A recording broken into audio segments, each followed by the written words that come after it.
sommes donc au château de Thueil et nous venons d'inaugurer l'entreprise d'entraînement pédagogique qui est en place depuis le mois de septembre de cette année. Aujourd'hui, c'est une journée tout à fait exceptionnelle pour la commune et puis pour tout le secteur des Hauts-de-Cévennes, avec l'inauguration officielle de l'EEP, donc l'entreprise d'entraînement pédagogique, qui est une unité de formation assez novatrice et la première du genre en Ardèche. Alors en partenariat avec le Greta, on a répondu à un appel d'offres de la région et dans lequel nous avons été choisis pour faire le premier EEP dans l'Ardèche.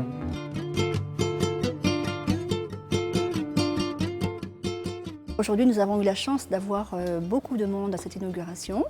Nous avions beaucoup d'élus de la région Rhône-Alpes, puis du territoire. Nous avions notamment le président de région, M. Kéran, Jean-Jacques Kéran. Nous avions Mme Buis, députée, des conseillers généraux, des responsables des structures qui sont impliquées dans le dispositif, comme le pays, le parc, le SMERG, toutes les personnes qui sont intervenues à un moment donné dans le dispositif EEP, que ce soit au niveau financement, mise en place, financement, et puis réalisation et organisation et déroulement aujourd'hui.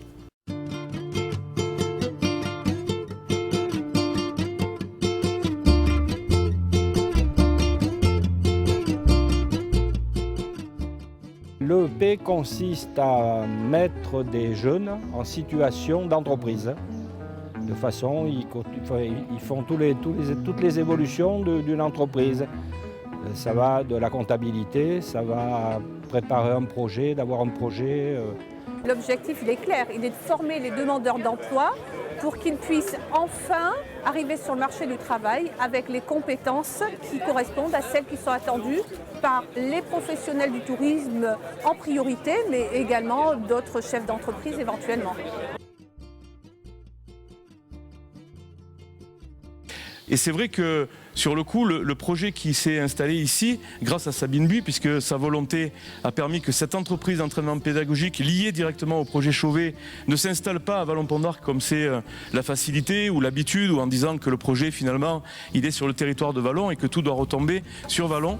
La volonté politique, c'était justement de montrer que ce projet de la grotte Chauvet servait aussi à irriguer l'ensemble du territoire, y compris sur un pari aussi grand que celui-là, de mettre de la formation à Thueil et de s'éloigner de Vallon-Pont d'Arc. Suite à la découverte de la grotte Chauvet, on s'est dit qu'il fallait anticiper les besoins qu'il allait y avoir sur le territoire en matière de formation.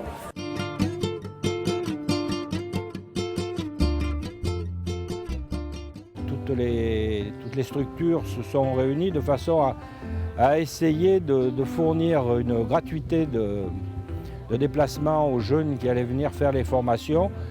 Et ce qui est formidable ici, ce qu'on a vu, monsieur le maire, notre château va devenir une véritable thébaïde ici en matière de formation. Le maire qui dit qu'est-ce que je vais faire de ce patrimoine, les acteurs de l'éducation nationale, les acteurs économiques, monsieur le président de la CCI, enfin tout le monde se mobilise et c'est ça qui conçoit le développement territorial.